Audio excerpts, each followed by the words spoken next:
So that's what I'm saying. The text is like an object. It's gonna change perspective based on where you're standing. I don't know. Hello? Can you hear me? Can you hear me? I missed you, baby sweet. It was a day. It was a day. Please tell me you're seeing this too. From Seattle, we're Drinking the Movies. I'm Taylor Baker. I'm here with Anna Harrison, staff writer for Drinking the Movies, on our first podcast episode without Michael Clausen. Thank you for coming to fill in. Anna Harrison, special Marvel correspondent. Thank you. Wow, I didn't realize I had that title. I've been promoted. Yeah, it's a working, title. You have to earn it. But right now you're kind of crushing our Marvel understanding and coverage, and you're going to educate me on a lot of things that I don't know about today. I love telling people there's ignorant and stupid, so it sounds great. I won't actually say you're ignorant or stupid. Well, it's too late. You already did. The films we're going to talk about today are both from Chloé Zhao, the first of which is Eternals, which just came out in theaters and you saw within the last couple days. And the other is Songs My Brothers Taught Me, rather. Just off the cuff, what'd you think? Did you like either one of them? Did you not like either? No, I liked both of them. Obviously Eternals has been getting a lot of press recently for being, having a splat on Rotten Tomatoes and being the worst reviewed Marvel movie ever, or whatever. But honestly, is not the worst Marvel movie. Thor: The Dark World is right there. The Incredible Hulk is right there. Age of Ultron is right there. There are way worse ones. So if there's a Marvel movie, I don't, if you had to pick one Marvel movie that deserves a splat, it would not be this one. In my opinion. Blade Trinity? Okay, if you're picking a Marvel Cinematic Universe movie. Oh, okay. Different than Marvel. Okay. Yeah. But I enjoyed it. There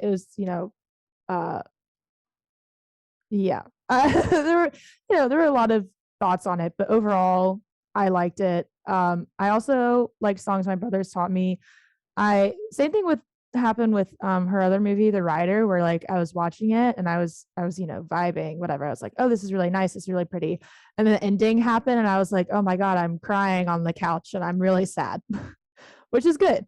That's good. I was not as emotionally affected by it, but that's something that'll be fun for us to get into. Let's start with first impressions, as we always do. This first impression batch is a special curated collection of Marvel titles that aren't out yet, so that you can learn me and all the listeners up on what I need to know. The first of which is going to be the 6-episode television series or limited series, Hawkeye. Yeah, I believe it is a limited series. All right. Well, without further ado, let's take a peek. This is the first Christmas we've had together in years. I love you guys. I'm making up for some lost time. Authorities are wondering if the masked vigilante who terrorized the city's underworld is back. The past has caught up with me. Should we be worried? No, it's nothing. I'll be home for Christmas. I promise. It's the most wonderful time. When I wore this suit, I made a whole lot of enemies. You're Hawkeye! Who the hell are you? All right, Anna, that was the trailer for Hawkeye. What do you think? It was a trailer for Hawkeye. I think it looks fun. It's largely based off the Matt Fraction run that happened sort of recently. Within the past 10 years, definitely, for sure. But so that's kind of a much more irreverent take on Hawkeye. And, almost each book opens with okay, this looks bad. And it's just kind of him messing up repeatedly. And also Kate Bishop is there. So Kate Bishop being Haley Steinfeld. But so I think that's really fun. I think that's going to open up a different side of the character and make him a bit more dynamic than perhaps we have seen in the Marvel movies before. So I think that's going to be really fun. And the comic run is a lot of fun. I'm reading it right now, so I'm not actually finished. But there's definitely a lot of good times to be had. And I think it'll be good for the character, like a little rehabilitation. Not that anyone was like super anti-Hawkeye, but no one's really pro Hawkeye. And I think this might help people be a little more pro Hawkeye. Yeah, I guess I didn't realize that they were going to keep him around. Yeah. I thought that he was getting sunsetted with Linda Cardellini, right? That was his wife. Yep. So I thought that he was just kind of Steve Rogering off into the sunset. I do like the premise of this though, which is, I mean, it starts out in that first few seconds and it says like, "Don't worry, honey, I'll be home by Christmas." So it's releasing and it will finish up right around Christmas, right? So it is a nice little holiday jump. I guess I don't understand kind of how these leagues fit together anymore. Like they're so not super with the stakes that we're going to talk about in Eternals. Like it's kind of odd to me that we're straddling these two different lines of a very mortal hero with a medieval weapon and then bringing up a secondary character. But I do like Haley. She's very magnetic. So we'll see. Her Bumblebee film was actually quite enjoyable.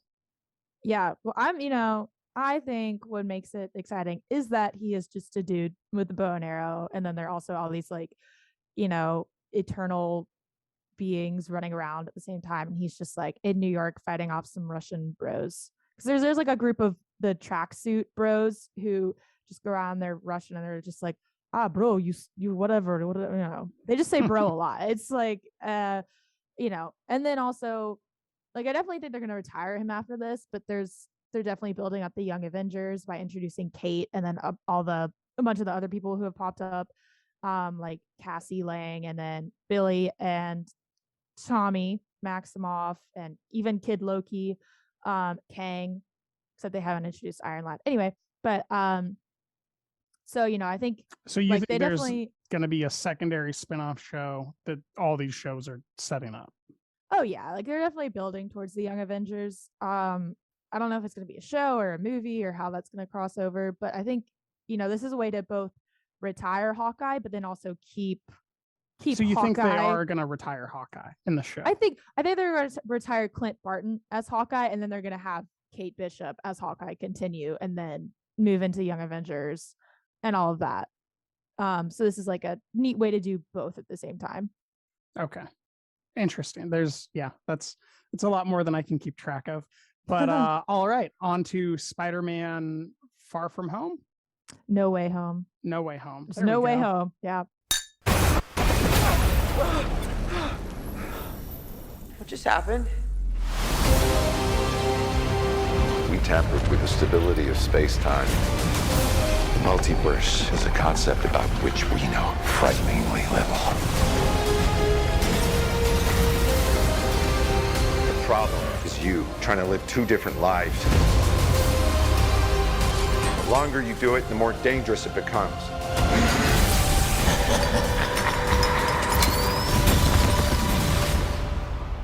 Be careful what you wish for, Parker.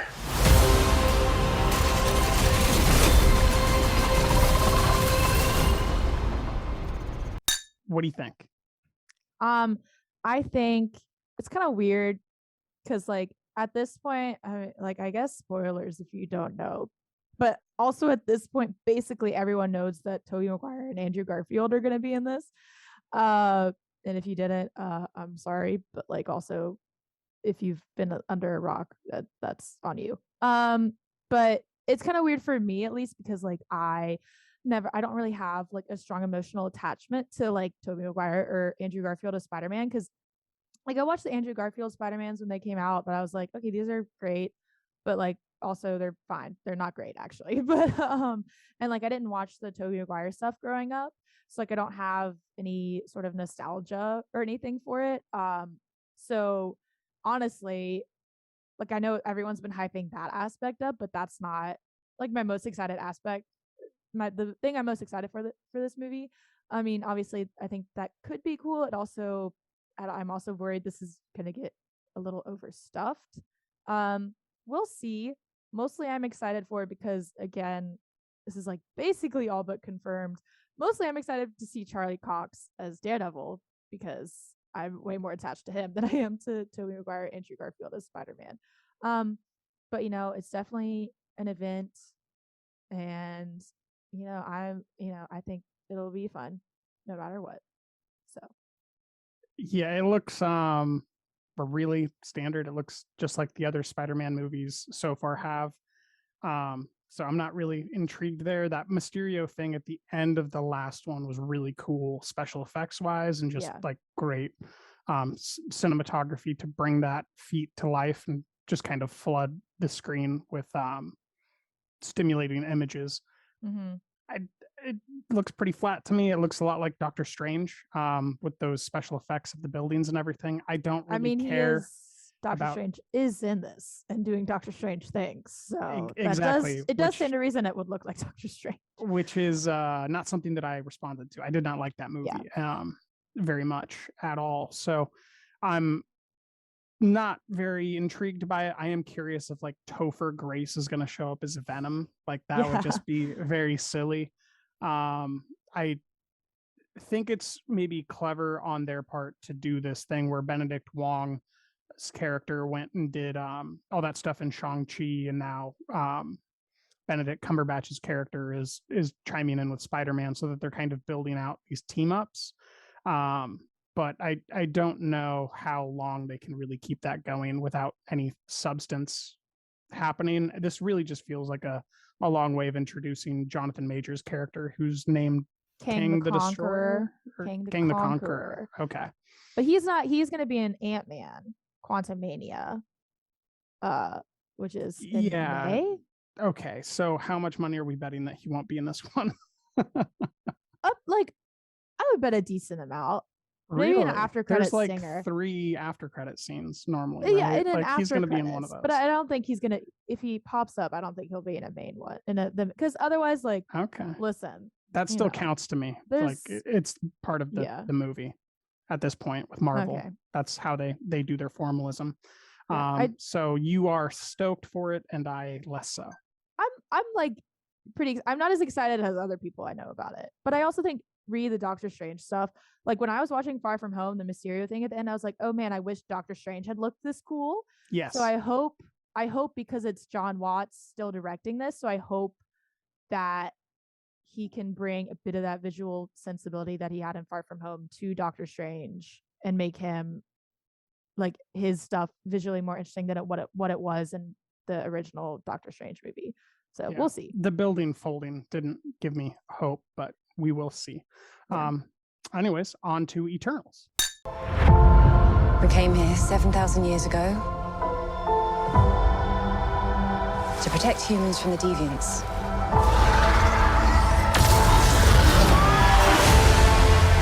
Why didn't you guys help fight Thanos? Or any war, or all the other terrible things throughout history? We were instructed not to interfere in any human conflicts unless deviants are involved. By who?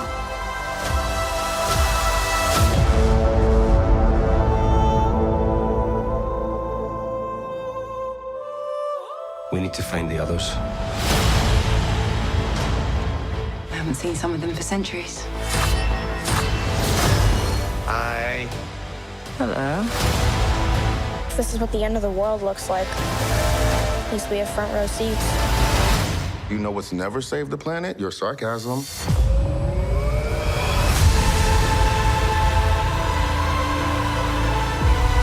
We have loved these people since the day we arrived. When you love something, you protect it. All right, Anna, we both saw this movie. I saw it like 3 weeks ago. You saw it much more recently. Why don't you give everybody a breakdown of the general trajectory synopsis of the narrative, and then we'll go from there. Okay. Well, the Eternals is follows a group called the Eternals, and which are a group of beings that are created by the Celestials, which were also, so if you recall in Guardians of the Galaxy 2, Peter Quill's father Ego is a Celestial, but I don't really know if they're gonna say that. Anyway, never mind, I'm moving forward. So they're created by the Celestials, and the gist of the movie is like the Celestials basically want to destroy Earth to birth another Celestial, which will then go on to kind of birth another like galaxy, basically. And it's kind of the Eternals grappling with the fact that a lot of their purpose has not been what they thought, and then that all these people might die for a new galaxy to be born, and there's, you know, intrigue and betrayal and whatnot. And then, you know, there's some fun after credits scenes that set up quite a lot as well. And the first after credits scene, my friends are very big fans of the person who appeared in that, and one of my friends screamed when he appeared, and that was really, really embarrassing. And I hope she listens, and I hope she knows that I'm still really embarrassed about that. I don't know. Do you want me to say more? I can go more in depth. I just didn't want to. Well, this won't release for a couple weeks, so people will have their chance. So we can say that it was Harry Styles or Patton Oswalt. I don't know which one she was I was more talking about excited Harry for. Styles. You're sure it's not Patton Oswalt? He's a pretty hot elf. That CGI was terrible. Also, it was that's bad. very true. The Harry Styles thing, though, I was like, friends, that has been leaked for like the entire plot of the Eternals was leaked so long ago. I didn't read it, but like Harry Styles was confirmed for basically, and all but like Kevin Feige being like, yeah, Harry Styles is in this for so long, and people are still losing their minds about it. I'm like, guys, you gotta calm down. For a lot of casual film goers, I don't think that anybody knew any of that. To me, this was just the movie that Salma Hayek is riding a horse in from the most recent Oscar winner. So it's an interesting thing, because this is the first Oscar-winning director that they've ever had board a Marvel project, correct? Well, so she boarded before she won the Oscar. Yeah, but I mean, this is their first film from an Oscar-winning director, not just a director who made an Oscar-winning film, but like an Oscar-winning director director. Oh, okay. Yeah, I think so. So this is kind of, you know, their critical acclaim thing, and then it's also their worst critically panned film, at least right now, from what I understand. I actually haven't checked or done the math. How much worse is it doing than other stuff? Okay, I mean, like, at least, like, are you talking about like just the Rotten Tomatoes score, or like in general? Just in general. Because like, I mean, okay, it's kind of weird because the bad reviews that it's been getting are a lot of people just saying like the styles of like Marvel and the style of Chloé Zhao like don't mesh. And I don't think that's true. The last hour of this movie proves that if you just let her do what she wants to do, she's fine. Yeah. The first hour was terrible because it was clunky, basically you reading the synopsis for an hour. Yeah. We're in love, but we can't be in love because there are things in our past that mean we shouldn't be in love. And we are in a different town now. And Salma Hayek is riding a horse again. That's the first hour. Yeah. But it's interesting though, because like even like The Dark World, which is one of Marvel's like more poorly reviewed movies. At least from what I understand, like the reviews were more like, oh, this is not that great, but it's kind of fun, so we're going to give it a good review.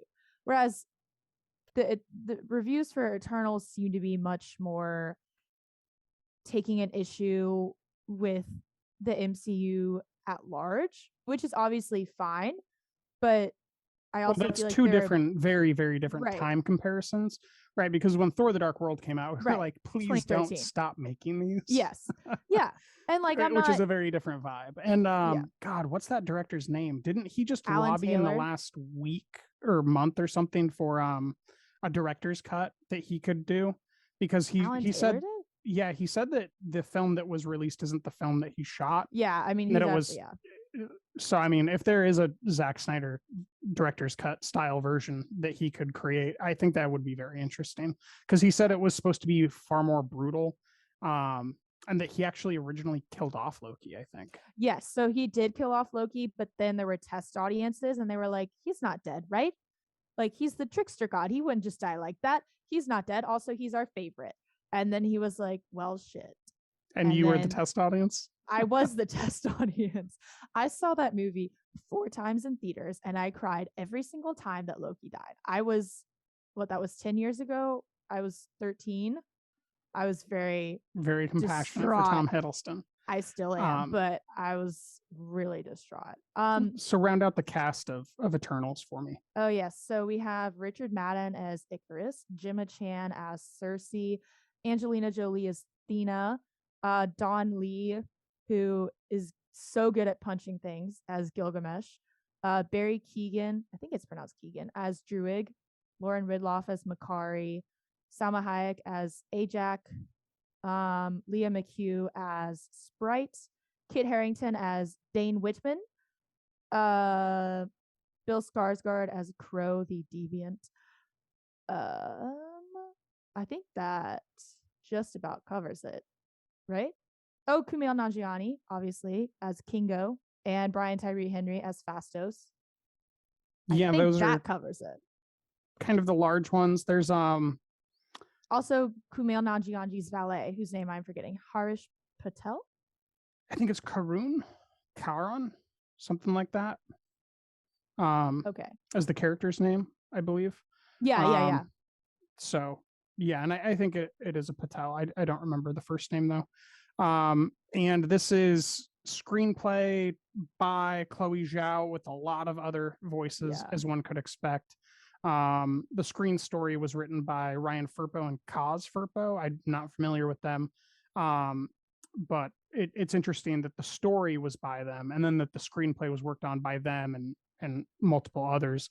And Zhao, for some reason, is listed on IMDb twice. I don't know if that's just an error or what that indicates. And this is based on the Jack Kirby series, which he did after, what was this? He'd left DC and then kind of came back to Marvel with a bunch of ideas, and it very much does kind of feel like a DC character type of a film where all the DC characters are just slightly altered a little bit. Like you kind of get your feeling of Green Lantern, your feeling of Superman, your feeling of Wonder Woman. So yeah, who's your favorite character? Well, from a purely aesthetic standpoint, it would be Richard Madden, but I'm not a shallow person.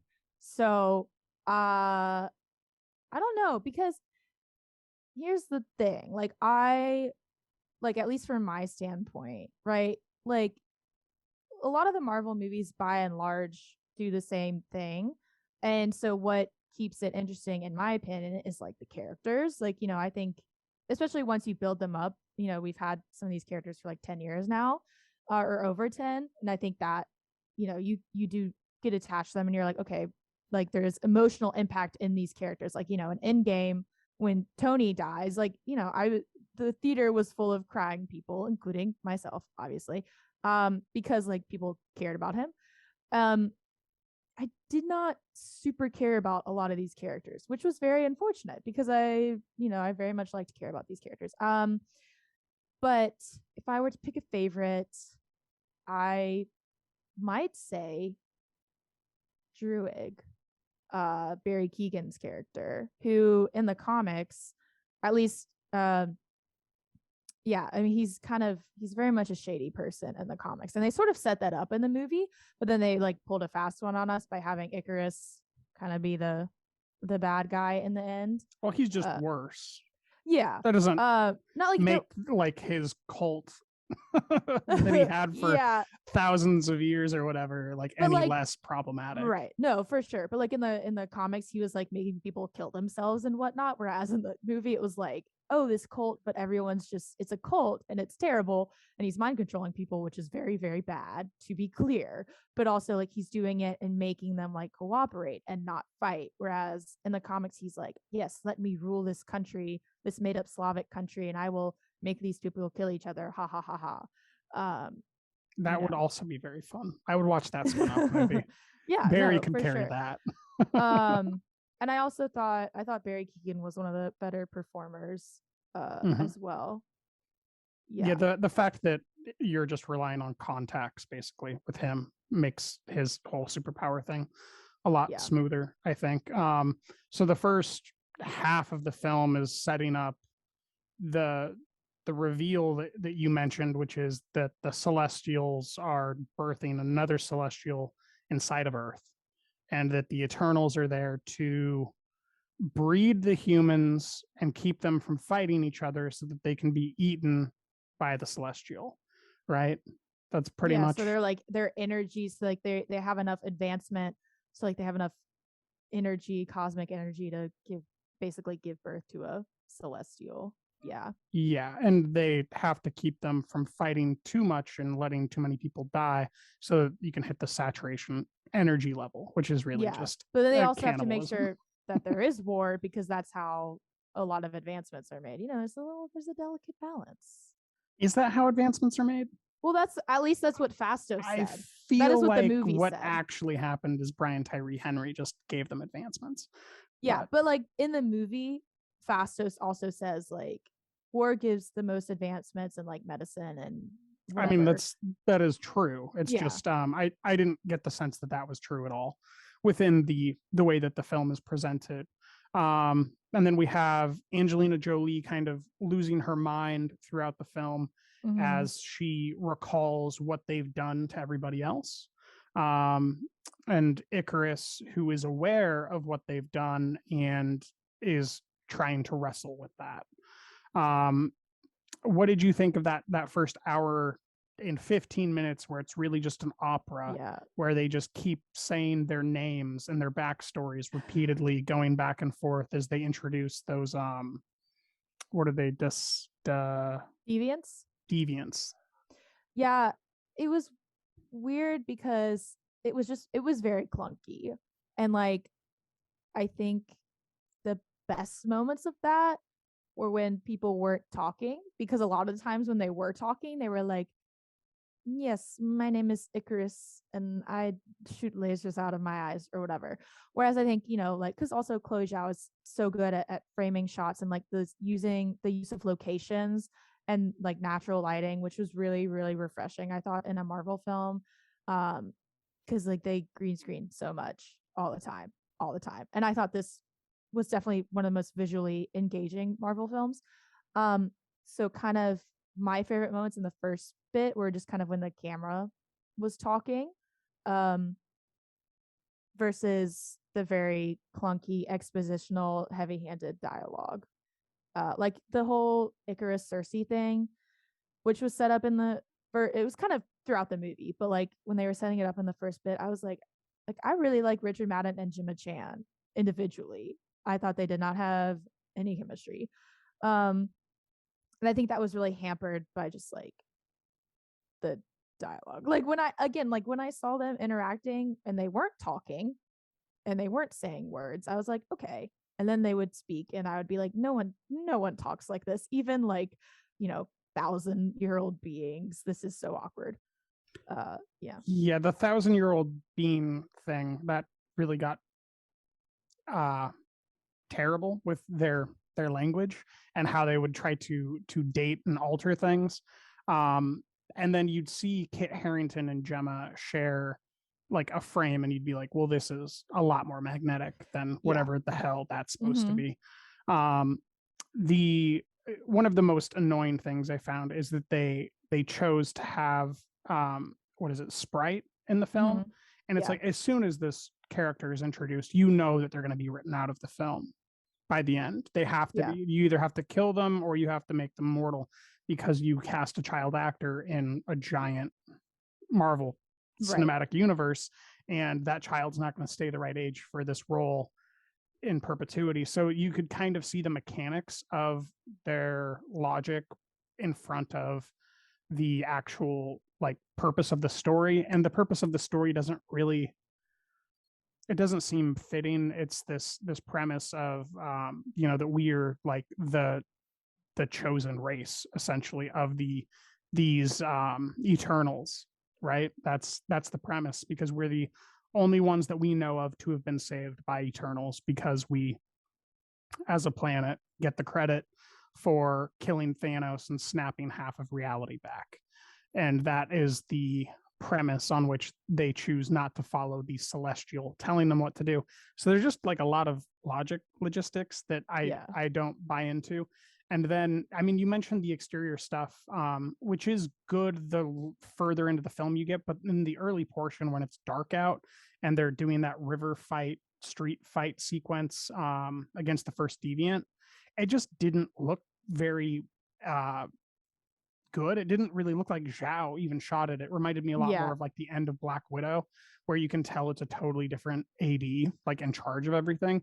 Whereas are you talking about the Mesopotamia stuff? No, I'm talking about the actual current contemporary street where the first deviant appears. Oh yeah, no, and there's that whole river fight sequence. That was boring. Really, well, not only was it boring, it looked flat. It didn't. I agree. Look coherent. And then as the film progresses, about maybe 1 hour or 45 minutes before the end of the film, you really see, like you mentioned, these exterior lighting sequences come to life and this great open expanse of granite and island where you're just looking at gorgeous landscapes and sunsets and everything like Zhao is known for. And then her filmic talent is on display. But before that, it really seems like she was constrained and relying on kind of other people's shots. Like there's certain sequences in that jungle fight that are fine, but I didn't really get the sense that she was able to flex her own perspective of visually telling a story. And we just watched Songs My Brothers Taught Me. I'm sure you watched Nomadland in the last year. There's a big difference between watching those sequences and how she shoots them with that handheld cinematography with her normal cinematographer versus what we see here. It's just jarringly different. I mean, it's like, it's very different for Zhao, as in like it's probably like a step down, and then for Marvel it might be a little step up. Like Chloé Zhao's step down is Marvel's step up. I will say, like going back to the lack of tension between Icarus and Cersei, I was texting my friends about this like literally yesterday, saying how Druig and Makari, who never kissed, they were never supposed to be like this, star-crossed lovers thing. That was never their thing. I mean, obviously they had a very deep relationship, but like Barry Keoghan and Lauren Ridloff had way more chemistry with like very little else to go off of than Richard Madden and Gemma Chan did the whole movie. And like also I was saying Barry Keoghan had chemistry with literally everyone in that movie. There was a scene where Richard Madden like pulled him away from mind controlling the masses, and I was like, oh, y'all have more chemistry than Richard Madden and Gemma Chan. Like, what's up with this? Why is this happening? Barry's really, really, really, really good. He is really I don't know if you've seen The Killing of a Sacred Deer, but it's like, I mean, I don't like it, but it's amazing. It's one of those films where I viscerally don't feel good when I'm watching it, but he's amazing. And it's one of the best performances that he's ever delivered. So he's a special talent, and he is magnetic with everybody. When he talks to Brian Tyree Henry, you're like, I could watch this for an hour, make a show. What are you doing, Marvel? So I mean, this is really, it's what, 2 hours and 44 minutes or 34 minutes or something like that. That isn't really its own film. It's all set up. And that's kind of, I think, the biggest complaint that everyone has about almost every Marvel movie these days is everything feels like a setup until you get to the end of the opera phase, which is, I guess it was technically Spider-Man, but for everybody in reality, it was the Avengers duel, which was Infinity War and Endgame, right? So why is this better? Why is this different than what we get with all the other Marvel fare outside of Zhao's flourishes? Yeah. I mean, like, I don't know. It's weird because like just to evaluating Marvel has just gotten like much weirder because obviously it can and should be evaluated on its own. But it is also impossible to like extricate it from its place within the grander MCU. I don't know. So it's just, and then they're like, it's annoying because you have the people who are like, well, obviously this is, I don't know. You have like the Marvel stans on Twitter who are, so upset about the ratings, and they're like, well, obviously this is just because there are a lot of people who are claiming like, oh, the critics don't like this because Marvel's trying something different or like whatever. Well, I think what it primarily is that no one understands if you rate a film 50 and under, you have to select rotten instead of fresh. Yeah, no, Rotten Tomatoes. The amount of 55 movies that I've rated 55 out of 100 that are fresh, according to me, is very high and inaccurate, because then I go down 5 points and all of a sudden the movie's rotten. There's really very little difference there. So I think there's just a communication difference where it's like brands and people that are fans celebrating stuff, and that little bit of nationalism, that tribalism where you're on a team, that's occurring. But I mean, in general, like why is this film, not how this film is rated, why is this film like a good direction for Marvel? Why does this make sense to set up another thing that's bigger than everything else that we were just caring about? And like, how do we grapple this with Kang? Yeah, I mean, because they're way bigger than Kang, right? I or mean, are they? Yeah, exactly. I don't know, because like, it was the same kind of thing in Loki, where there's just a drawer with a bunch of Infinity Stones in it. And like a certain segment of the population watching that lost their minds. And they were like, oh my God, this is bullshit. Like, this show just undercut everything that happened for the past, 22 movies or whatever. But then also it's like, okay, yeah, sure. But then also they do have to move forward. And unfortunately, like, the way moving to do forward doesn't mean getting bigger. Right. What they're doing is putting hats on hats that are Yeah. larger hats, because that's how you put a hat on a hat. They're not just like creating something that is narratively impactful and meaningful that has a scope to it. They're literally just going, let's get bigger. But like, I also think like they are getting bigger, but it's not like, they're definitely expanding more into the cosmic side of the MCU, which does mean getting bigger, but that is also a side that they haven't really explored so far. Like, we've had the Guardians movies, which have been kind of self-contained, as in like, the first Guardians is really on Nowhere and then Xandar, and then the second Guardians is only on Ego. The difference there is that they feel mortal. Yeah. Like, no, this does not, like, this is a total. And so how am I supposed to care about human heroes now? I can't really buy into the stakes of Peter Parker without them all of a sudden saying that like the entire space-time continuum is broken, which is what they're doing with Ant-Man as well. Like, I'm tired of the same problem occurring a little bit, the entire universe is about to break, and this is the only hero that can fix it. Well, then you get Hawkeye. So be sure to tune in November 24th at I thought you were time. gonna plug Tatiana Maslany's She-Hulk. Dang it. Be sure to tune into She-Hulk as well, and whatever other shows are coming our way, but mini shows. Yeah, I mean, I think yeah, I mean, that's definitely a valid point. I'm trying to like go through the future stuff in my head, because like, it is interesting because Spider-Man is always supposed to be like the guy on the ground, sort of, friendly neighborhood Spider-Man. And now he is, like you were saying, it's getting bigger and bigger.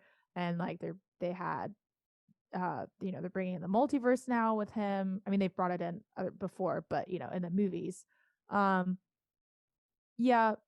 So, I mean, me personally, I'm excited to see them expand into this direction, but I also understand that there is a point of where you're just kind of like, well, why? Yeah, that's I mean the I have Salma not reached Hayek that thing, point right? yet. It's like, why Yeah. why was this arc here, like the murdering her with deviance off of a cliff, like the betrayal plot line there. It just, so much of this feels operatic in the sense that like it's a large opera play with like a formula that we already are aware of, and then that it's also operatic in the sense of like it's, you're just plugging in numbers to an equation and you just have to get to the end, which is, I mean, it's one of their best finales, I think, in recent memory. It actually lets the director show their craft work in a way that a lot of the finales haven't. I would say since the Russo brothers did a finale, honestly.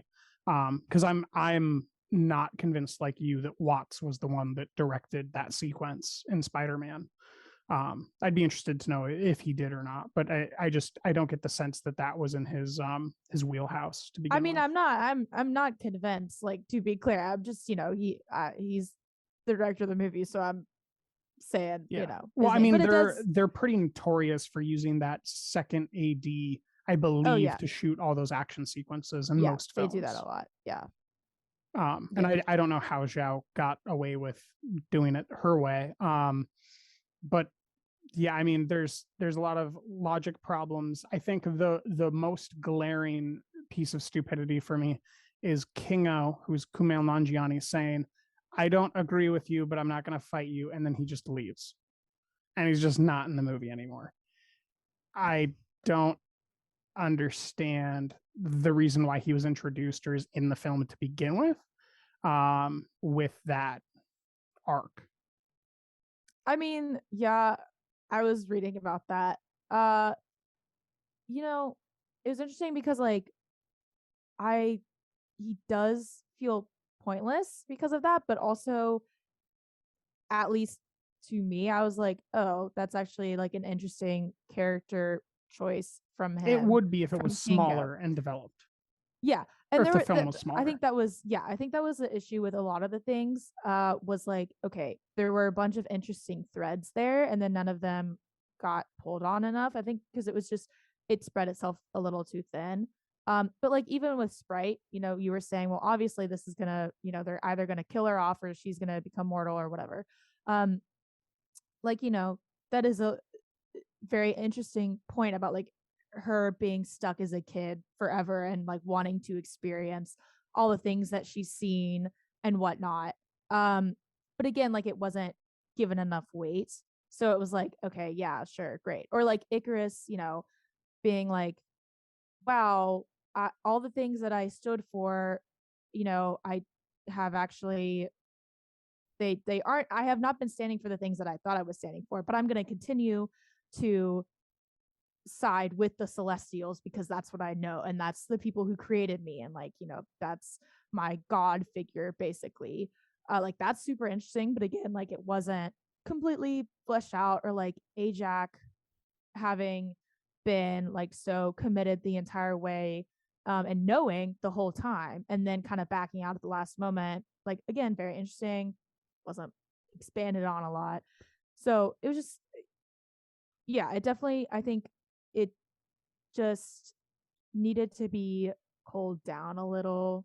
I think there were so many characters that not enough of them got like their motivations and everything could have been like super, super interesting, and they just weren't elaborated on enough.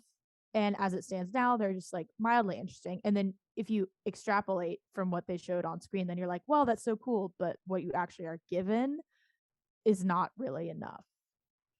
Yeah, I think that this is one of those unique things where I think a lot of people want to react and say like, it wasn't long enough, there wasn't enough of this, and I think that there actually was too much of everyone and not enough Gemma Chan and Kit Harington. I think that the way to actually fix this is to make it a Zhao movie and make it like very intimate and like get to know a character. Yeah. And like have Sprite, have all those people, have them have the same arcs, but don't let them talk. Don't spend all this time cutting to them and giving us their backstory. Let us wonder like what the deal is with this lady who's super fast and this dude who possesses people. And like, why are they so magnetic on the beach in that fight sequence? Like, that's cool. I can't wait to get to know more of them instead of oversharing for every single character without any focus. Yeah. And then I mean, like, we meaning you also don't believe that Richard Madden's actually dead, right? Like, he's in the sun, I hope not. full Superman style, absorbing its power, and then he's gonna go do something crazy and like go kill the Eternal for them, right? Or not the Eternal, the what's the thing? Celestial. The Celestial. Yeah. Right, because the Celestial kidnaps them or whatever. Yeah, I think that's one of those things where like Marvel is like, okay, we never showed his body, so if we want Richard Madden to come back, he's available. But also if we want him to stay dead, he can do that too because he flew into the sun. So I think it's definitely like leaving it open-ended for them. But also, like, if they're just basically, if the Eternals are basically just advanced robots, which is what the movie was saying, another Richard Madden could just walk off the assembly line. So yeah, and right? also his power was energy, and he just went into a giant energy source. So I just don't believe that he's dead.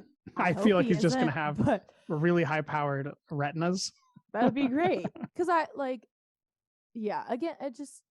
was like you were saying earlier, like I think the finale was really good. That was when I was most engaged. And I thought that was also when the performances were the best, or like from Gemma Chan and Richard Madden specifically Richard Madden. I was about to say just Richard, and I was like, I can't do that. We're not friends. But so I would like to see that same performance level in another thing, like their whole time, versus just me being at the end being like, okay, there's the Richard Madden who can act that I know, versus him just making vaguely gooey eyes at Gemma Chan, Sure. So Gilgamesh died. Yeah, I think he's probably one of the most interesting characters they introduced. What do you think about that whole final sequence on the beach?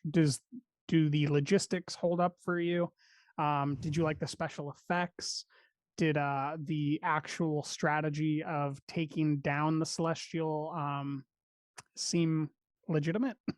Yeah, I feel like I'm gonna be like, I had a good time, and you're gonna be like, the CGI was terrible and it sucked. But I mean, Marvel has very spotty CGI sometimes, as we know. But I thought I really liked just, for the most part, I really liked the fight on the beach. I thought like when Phastos tied down Icarus and like I thought that was super cool. I thought Makari beating up Icarus was super cool. I thought the solution to the Celestial was also very interesting, but again, like same thing. I wish, because there were only like two or three other moments where Cersei mentioned, she's like, oh, I've never been able to change living matter.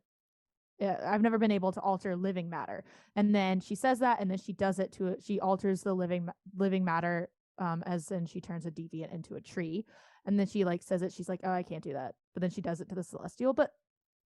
And like, it was a cool solution, but I just wish it had been like focused on a bit more and been like, oh, I don't know. It didn't feel like, it seemed like there was supposed to be a big emotional moment behind her having the power to be able to turn a Celestial to stone or marble.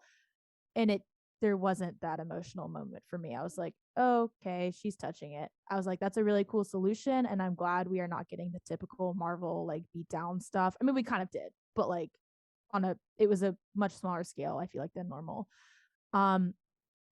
Yeah, so I just wish, because they framed it as this big emotional moment for Cersei, like the end of her arc or her journey on this movie, and I was like, what was that arc to begin with? I was not getting it. I do have a logic question here. Okay. The Eternals are like evolved robots. Yes. Are the deviants not? No, because I can't really remember from the comics, but like the movie established that originally Arishem, who's the Celestial who created them, he was like, originally I had these living being things, the deviants come, but then they evolved basically, and got Okay, out of so my they control. are alive. So that's why he because made they were absorbing the robot powers. So I thought that they were also just like Data, evolved nano tech. No, I just think they're just fancy. They're living. Okay. Because then the whole thing, he was like, I I'm thought creating maybe the the Eternals to stay the same. undercurrent was that no one's alive, and that she doesn't realize that she, like she'll get in a fight with a human and not be able to win because she can't manipulate life, but she can manipulate his constructed life or something like that. So I thought maybe that was something they were introducing, but yeah. So a few things. I mean, yeah, the DC fight sequence on the beach was pretty cool. It was great seeing Green Lantern and the Flash do their thing. Yeah, that was pretty awesome. Very well executed by Zhao. I think that was Fastos's most like eloquently brought to life CG effects. I really don't like the style of the other stuff where he's just kind of flicking his fingers and then things appear in the air.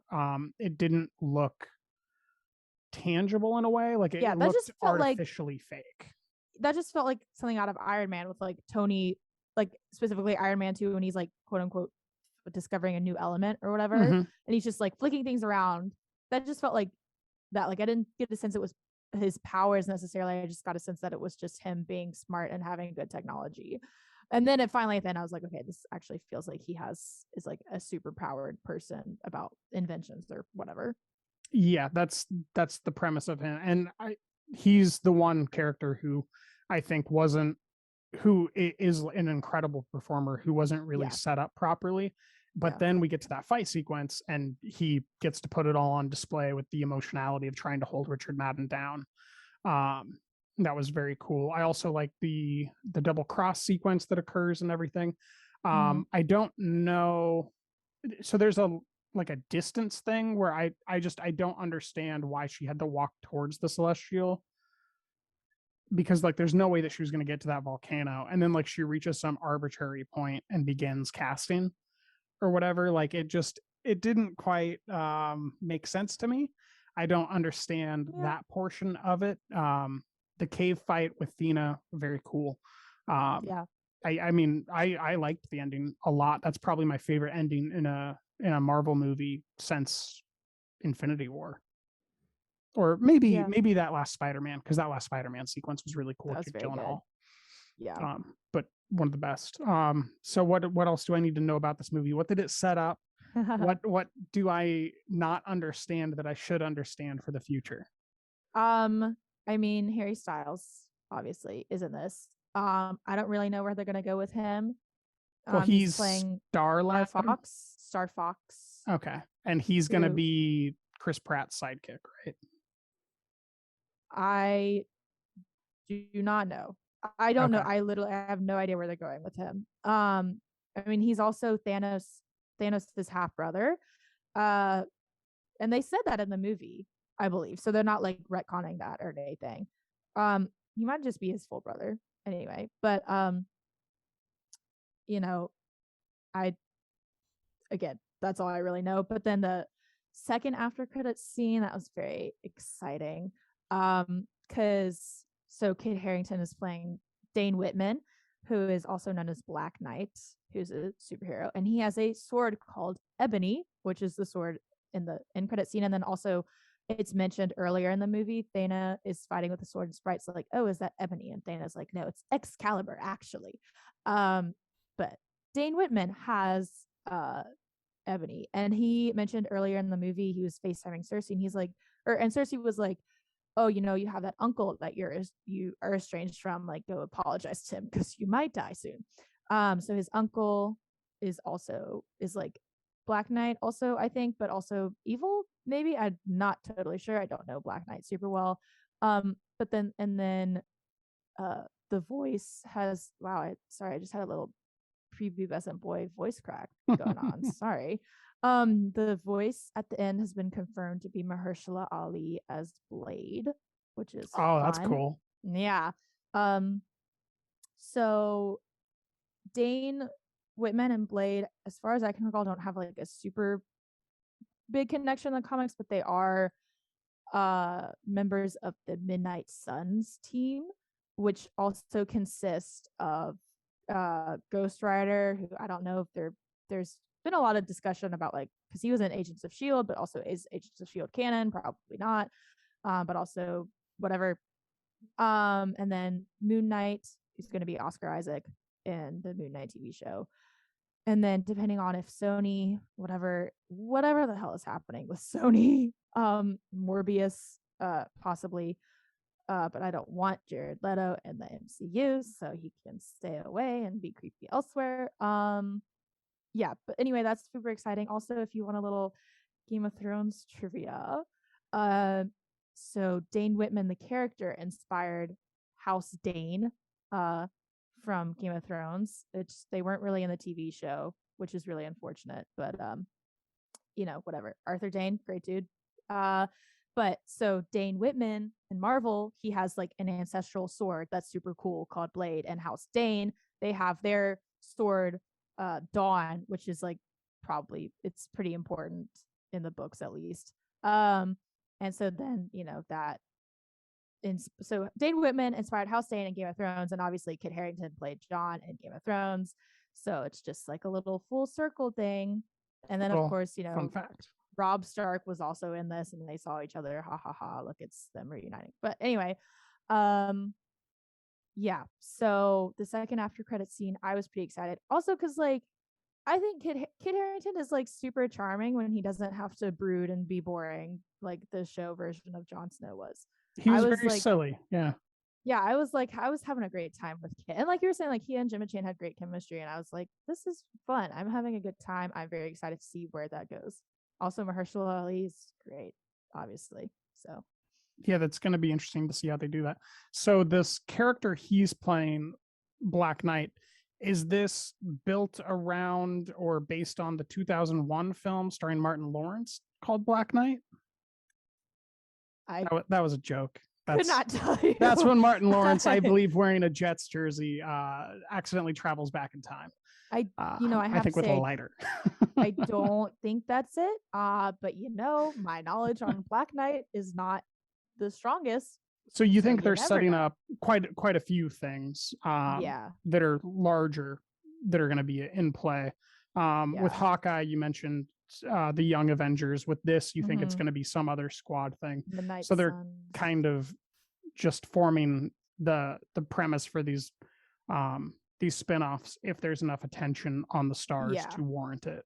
Yeah, and then there's also, they've also been doing a lot of Thunderbolt setup with Falcon and the Winter Soldier and Black Widow, and maybe even Armor Wars if Sam Rockwell shows back up.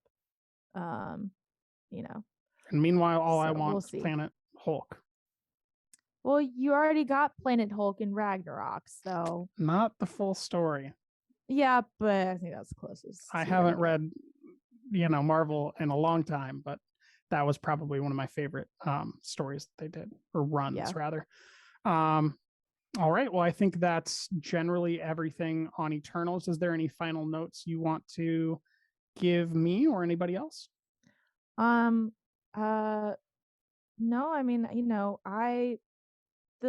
the more I think about it, the more I like it, mostly because I think I respect that it was trying to do something not typically Marvel and a bit slower. I would say it was a solid lower mid-tier Marvel movie. Certainly not the worst. I think people need to calm down. Well, Captain Marvel exists, so it's not the worst, but it's the whole, is it the best or is it the worst? I think that it's an interesting film, and especially for Marvel, but that first hour and 15 minutes, like, no matter how good the last hour is, you can't really excuse the very, very poor dialogue because it's awful and it should have been better or removed entirely. Anyways, let's explore more of Chloé Zhao's filmography and have ourselves a conversation about songs my brothers taught me.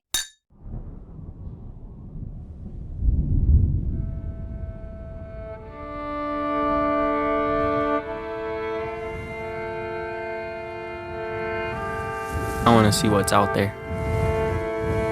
Go travel all over, see things. My brother Johnny is moving away with his girlfriend. I don't understand why everyone's always leaving.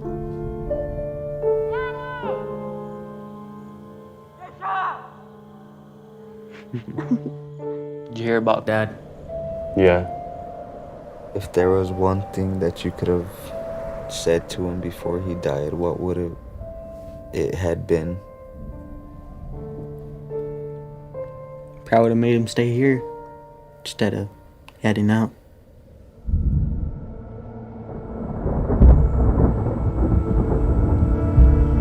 All right, Anna, this is Chloé Zhao's directorial debut. I think it was filmed 6 years ago now. She just finished her 4th epic film. What do you think of this directorial debut? I mean, excuse me.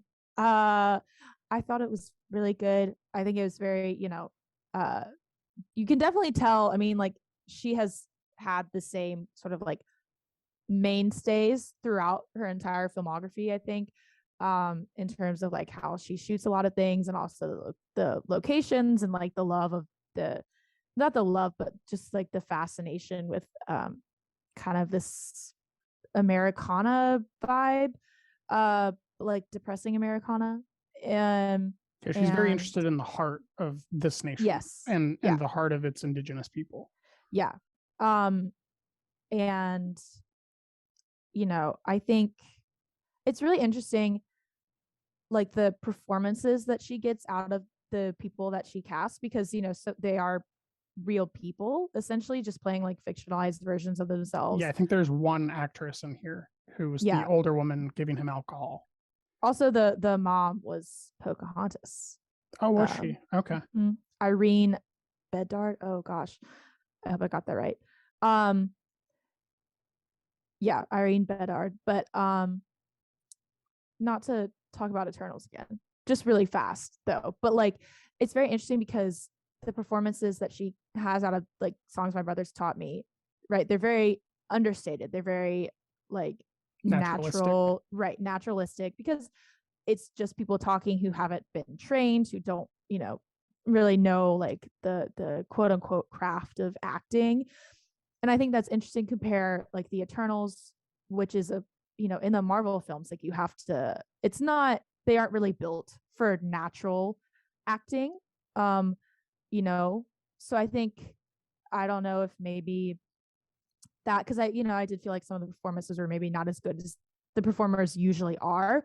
So I was just wondering, I was thinking maybe that was an issue, because you can't really have like naturalism in a Marvel movie because it's all unnatural. It's not like built for that. Anyway, but in this movie specifically, I, both in this and the writer, I was, very impressed by the fact that these were non-actors, but they still managed to convey a lot of emotion, even if they weren't like necessarily, if you weren't looking at them and being like, yeah, that's like, that guy should get an Oscar for his performance, but it was still it very much worked, and it came across very well.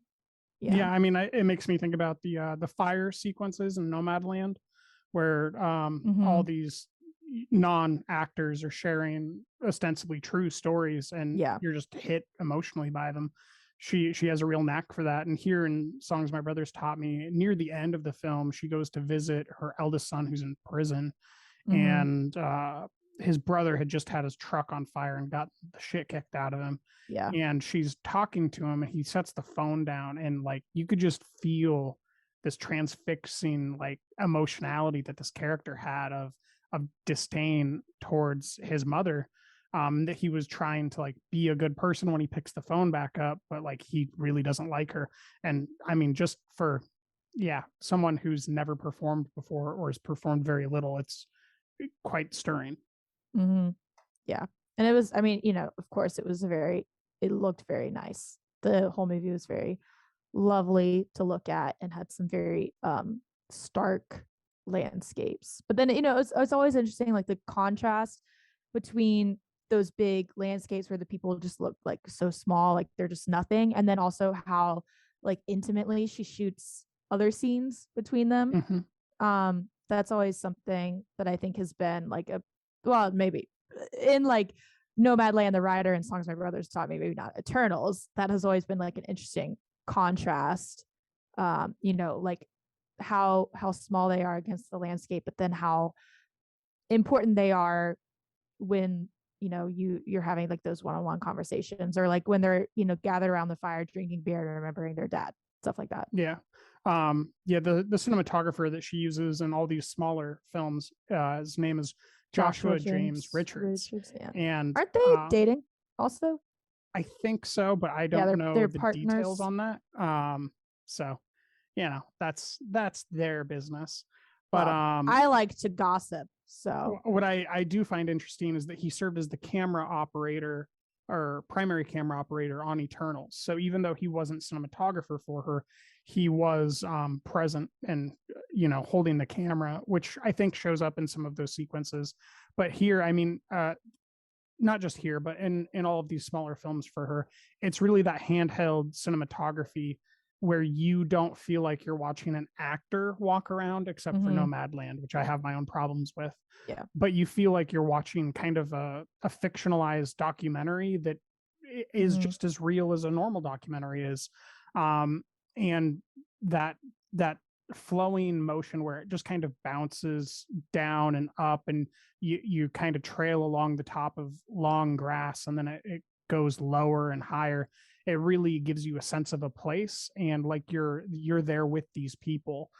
And I think that's what it, for me, allowed me to feel like I was in this film with these characters more than if it was just a standard you know, steady cam shot. Yeah, definitely. I mean, it is super intimate. The film starts, I'm sure as you noticed, with horses. It does start with horses.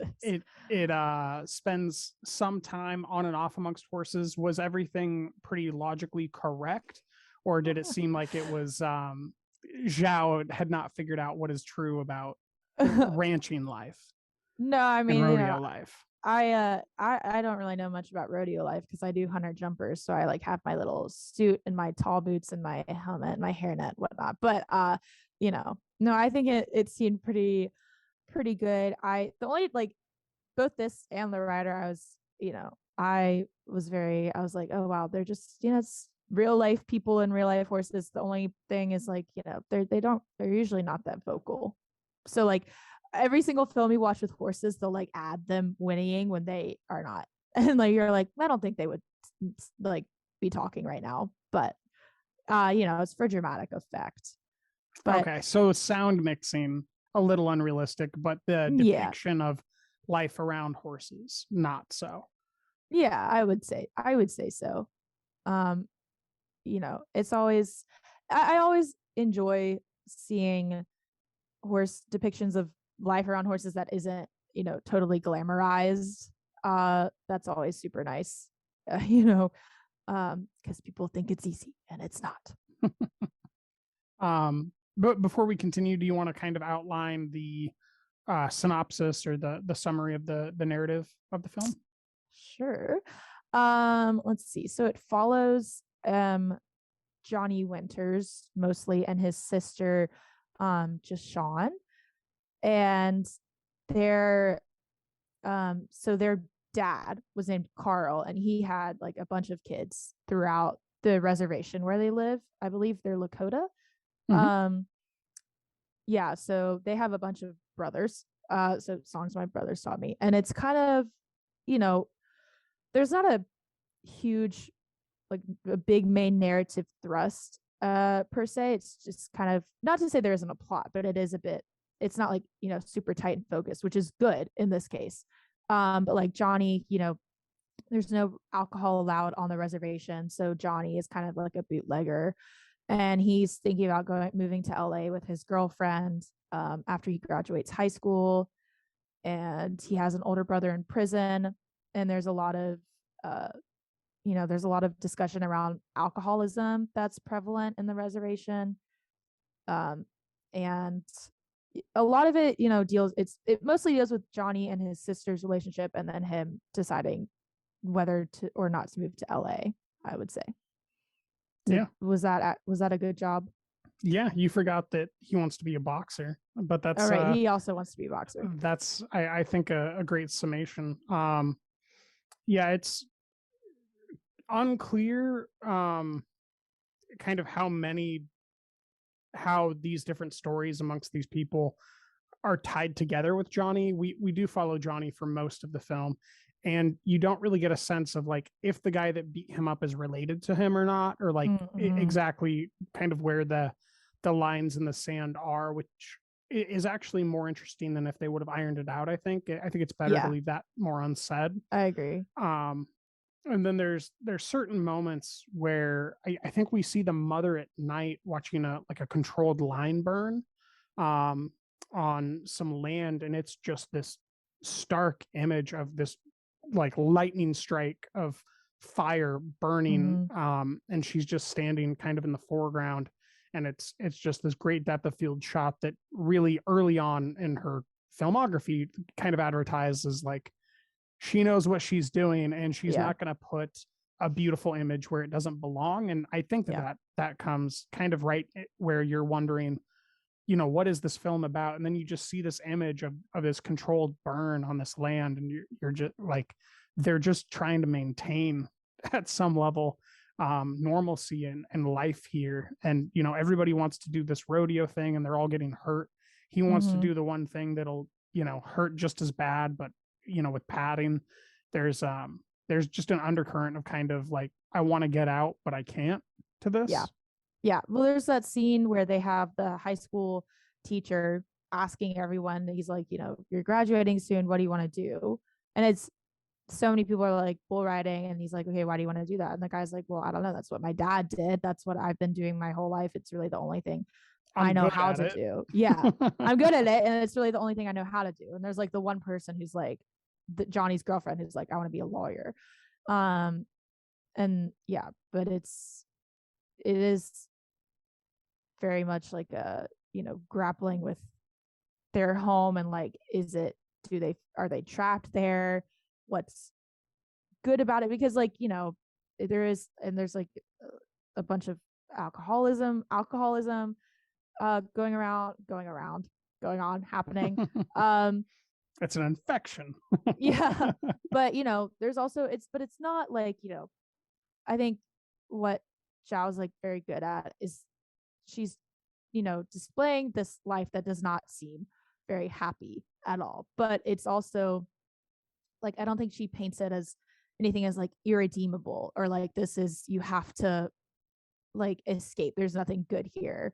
It's not, there's a lot more nuance to it than just like, oh, let me get out of this bad place. Boo hoo hoo.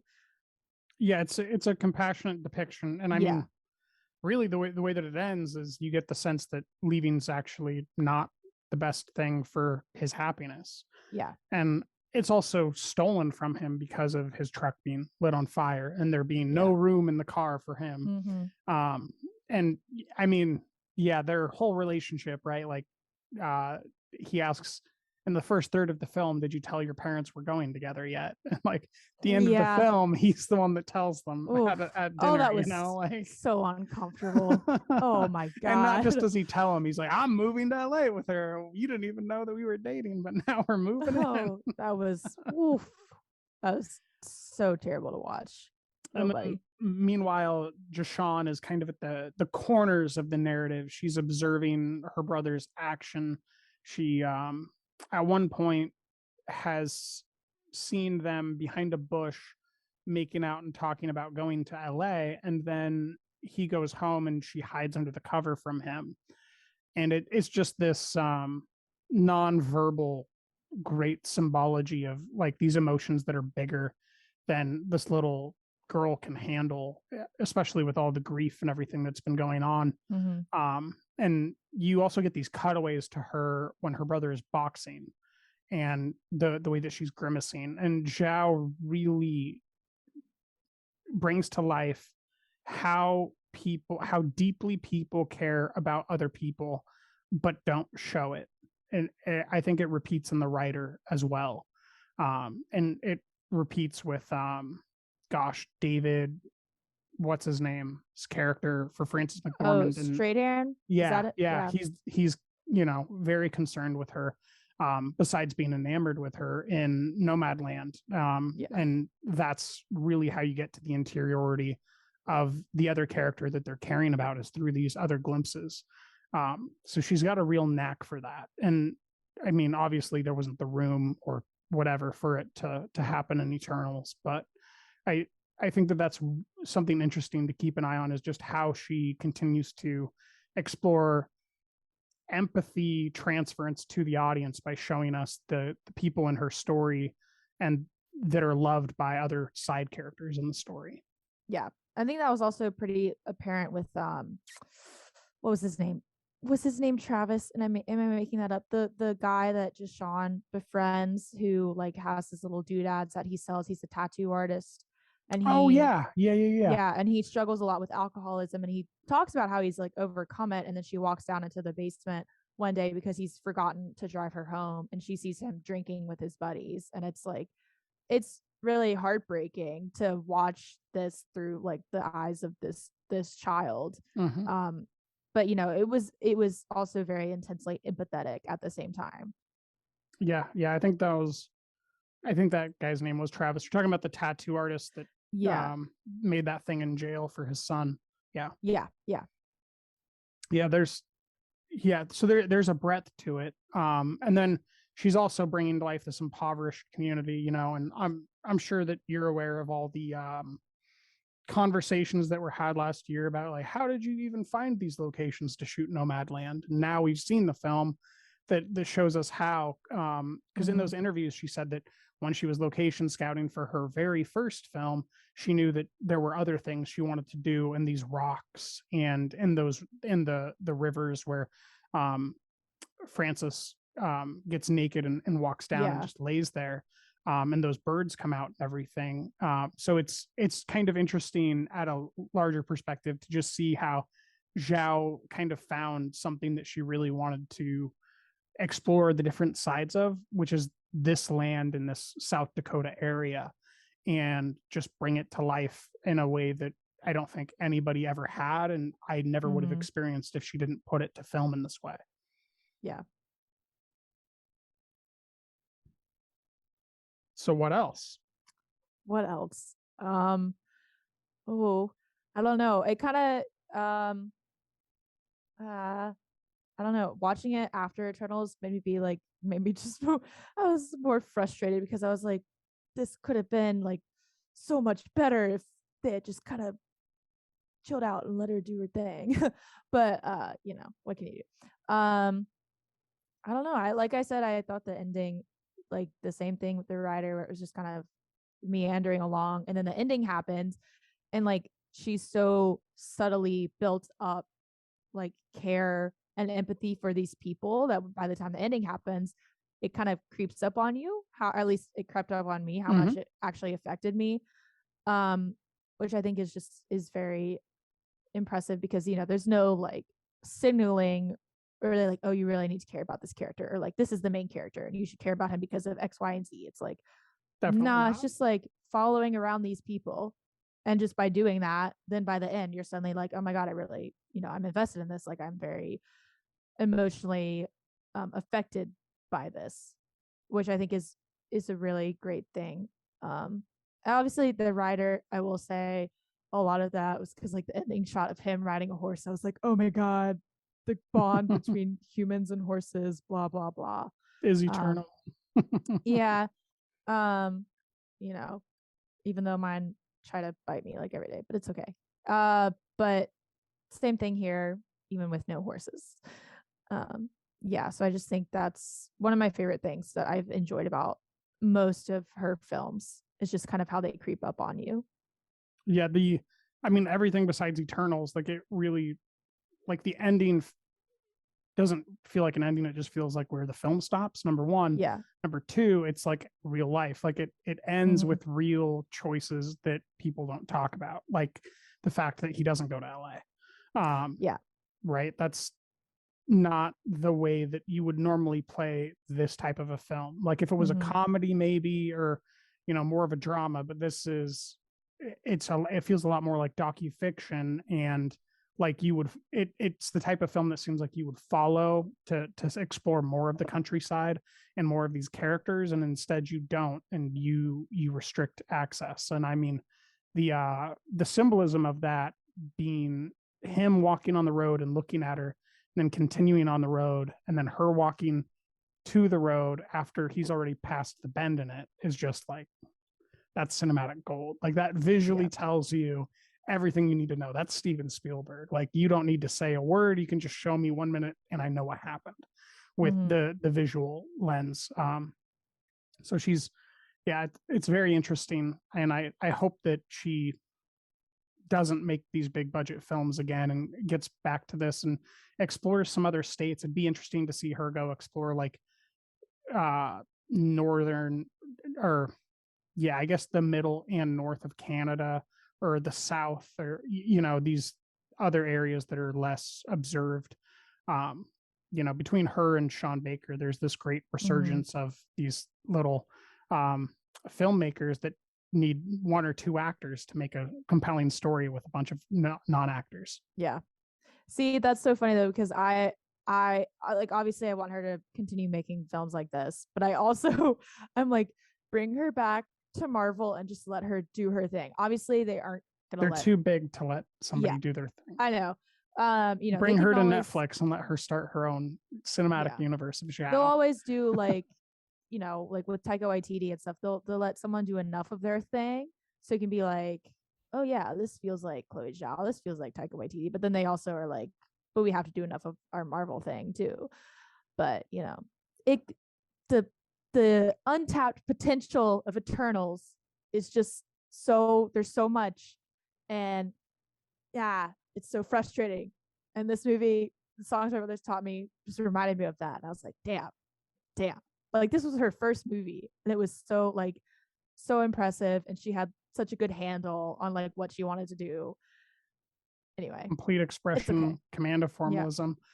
And if she does return to a larger project, I think the story by credit needs to really be in her control. And that's, I think, we didn't talk about it here, but maybe I'll spend a little bit of time on that, is you get the sense that she didn't write all these lines of dialogue. Like when he goes into the cafe and then goes to leave because she's not there, and then he gets called over where the guy invites him to go work at his stepdad's garage. You get the sense that it's like, this is the conversation that needs to happen.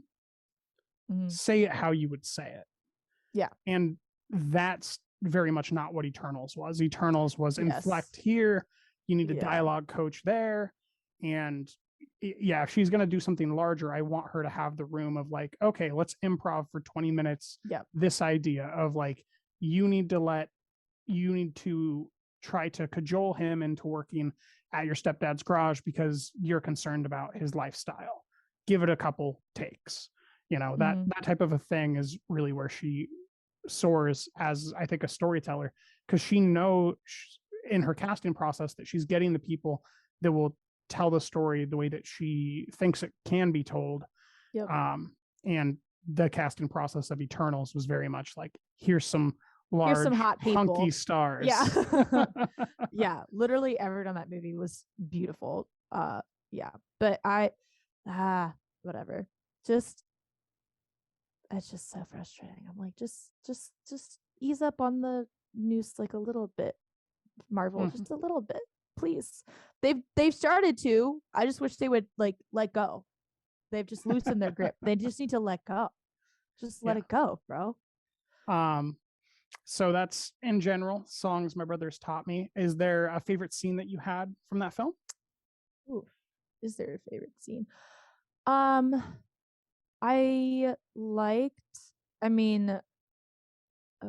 gosh, I don't know. Can you go first? You go first. My favorite single image actually is that one that I already brought up earlier, where their mother is just watching that controlled burn going on at night. It's a stark image, but it's also like this apt metaphor for like what the elders in this community are attempting to do, and how hard it is to control a controlled burn, and that type of idea where there's all this volatility, and there's bootlegging, as you mentioned, and trucks are being lit on fire. And I mean, I guess before we do end, how the fuck did they do that? Did you watch that scene, like I rewound it and rewatched it because it's insane. Someone really was there.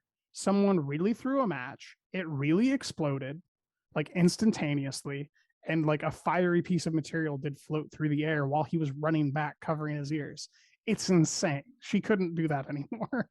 I was concerned for that man on screen. I was like, oh my God. Like they I was too. I was poured like, I hope that's a gasoline on stunt it. person. Like they poured gasoline on it and it already had a bunch of alcohol in it. And then they threw a match in it. I was like, oh my God. But like you don't think that the alcohol is already in there as you're watching it the first time. Like you didn't think that they kept it, but then it explodes like they did.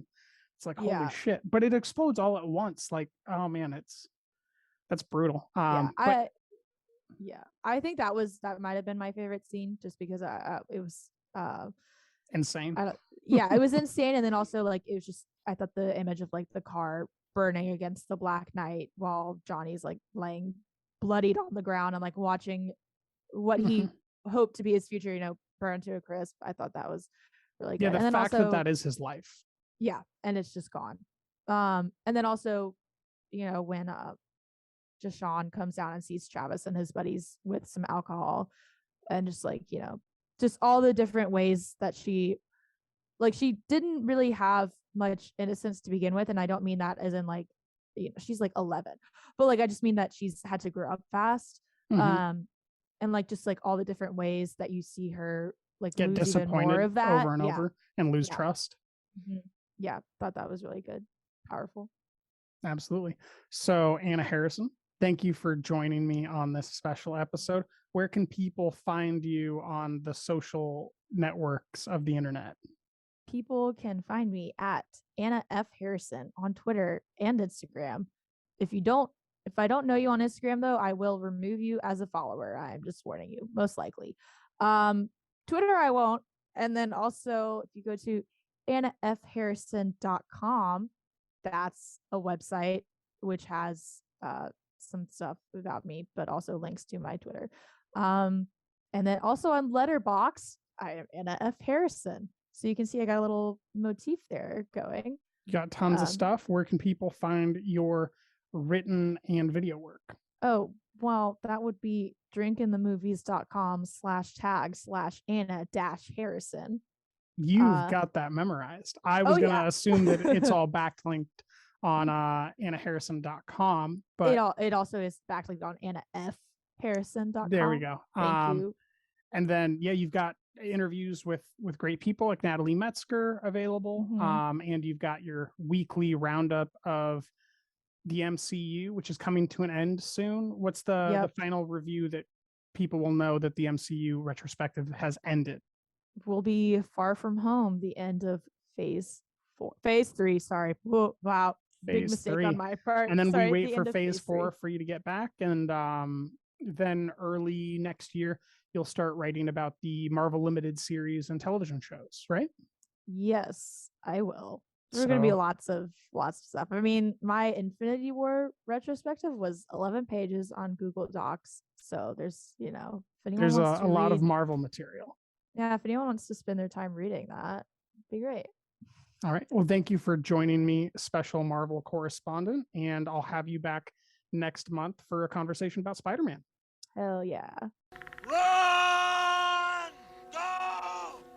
Get to the chopper! We have to go. I'm coming with you. That was brilliant. You're the best!